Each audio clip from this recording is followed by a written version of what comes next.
chapitre 12.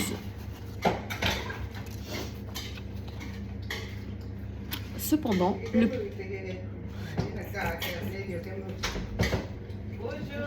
Bonjour.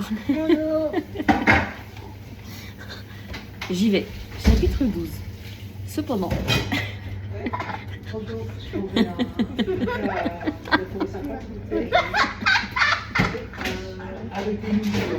Amour, mets ta main dans ta bouche.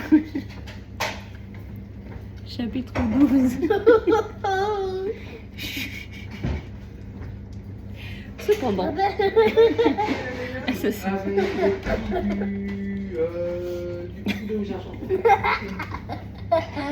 Amour, je suis pas libre de rigoler quoi. Dès que je rigole, faut forcément que tu rigoles à fond.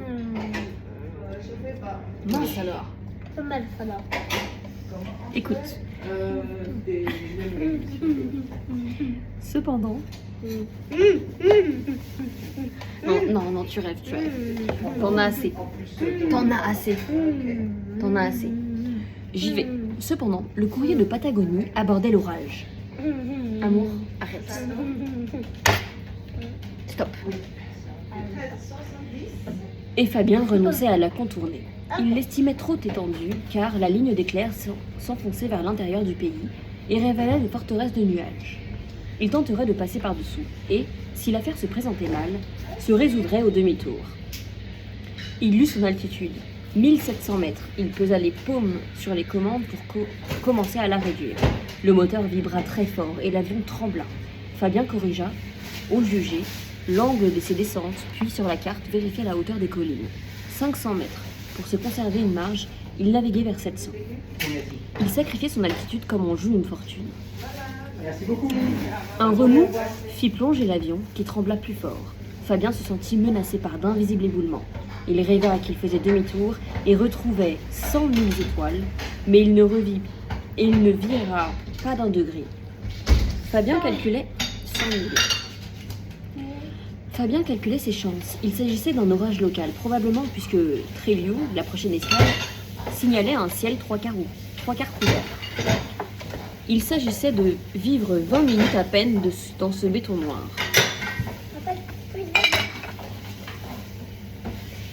Puis-je quoi? Non.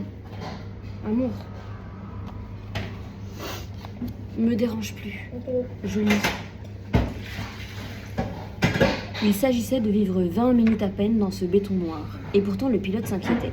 Penché à gauche contre la masse du vent, il essayait d'interpréter les lueurs confuses qui, par les nuits les plus épaisses, circulent encore. Mais ce n'étaient même plus des lueurs, à peine des changements de densité dans l'épaisseur des ombres ou une fatigue des yeux. Il déplia un papier du radio. « Où sommes-nous » Fabien eût donné cher pour le savoir. Il répondit « Je ne sais pas. Nous traversons à la boussole un orage. »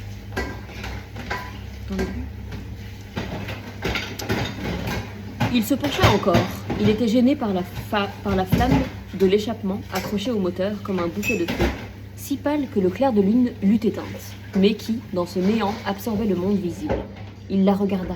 Elle était tressée, drue par le vent comme la flamme d'une torche. 5 minutes. 5 minutes. 5 minutes. Chaque 30 secondes, pour vérifier le gyroscope et le compas, Fabien plongeait sa tête dans la carlingue. Il n'osait plus allumer les faibles lampes rouges qui l'éblouissaient pour longtemps, mais dans tous les instruments aux chiffres de radium versaient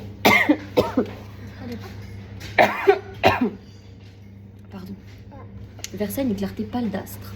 Là, au milieu d'aiguilles et de chiffres, le pilote éprouvait une sécurité trompeuse, celle de la cabine du navire sur laquelle passe le flot. La nuit et tout ce qu'elle portait, les rocs, d'épaves, les collines, coulaient aussi contre l'avion avec la même étonnante fatalité. « Où sommes-nous » lui répétait l'opérateur. Fabien émergeait de nouveau et reprenait, appuyé à gauche, sa veille terrible. Il ne savait plus combien de temps, combien d'efforts le délivrerait de ces liens sombres. Il doutait presque d'en être jamais délivré, car il jouait sa vie sur ce petit papier, sale et chiffonné, qu'il avait déplié et lu 1000 fois pour bien nourrir son espérance. Tréliou, ciel 3/4 couvert, vent ouest faible. Si Tréliou était 3/4 couvert, on apercevrait ses lumières dans la décharge des nuages, à moins que...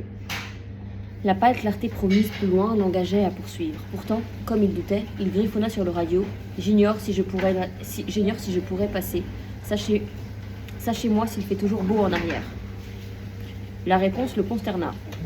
Comodoro signale, retour ici, impossible, tempête.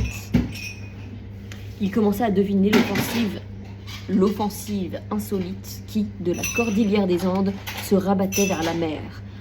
Avant qu'il eût pu atteindre, le cyclone rafleurait les villes.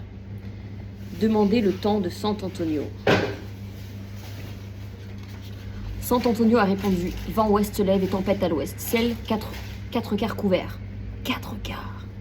Sant'Antonio entend très mal à cause des parasites. J'entends mal aussi. Je crois être obligé de remonter bientôt à l'antenne à cause des décharges. Feriez-vous demi-tour? Quels sont vos projets? Foutez-moi la paix. Demandez le temps à Bahia Blanca. Bahia Blanca a répondu. Prévoyons avant 20 minutes violent orage ouest sur Bahia Blanca. Demandez le temps à Trélu. Trélu a répondu. Ouragan 30. Mètre seconde ouest et rafale de pluie. Communiqué à Buenos Aires. Sommes bouchés de tous les côtés. Tempête se développe sur 1000 km. Ne voyons plus rien. Que devons-nous faire? Pour le pilote, cette nuit était sans rivage, puisqu'elle ne conduisait ni vers les ports, ils semblaient tous inaccessibles, ni vers l'aube. L'essence manquerait dans les 1h40. Puisque l'on serait obligé tôt ou tard de couler en aveugle dans cette épaisseur. S'il avait pu gagner le jour, Fabien pensait à l'aube comme à une plage de sable doré où l'on serait échoué après cette nuit dure. Sous l'avion menacé serait né le rivage des plaines. La terre tranquille aurait porté ses fermes endormies et ses troupeaux et ses collines. Toutes les épaves qui roulaient dans l'ombre seraient devenues inoffensives. S'il pouvait, comme il nagerait vers le jour, il pensa qu'il était cerné. Tout se résoudrait, bien ou mal, dans cette épaisseur. C'est vrai, il a cru quelquefois, quand montait le jour, entrer en convalescence. Mais à quoi bon fixer les yeux sur l'est, où vivait le soleil? Il y avait entre eux une telle profondeur de nuit qu'on ne la remonterait pas.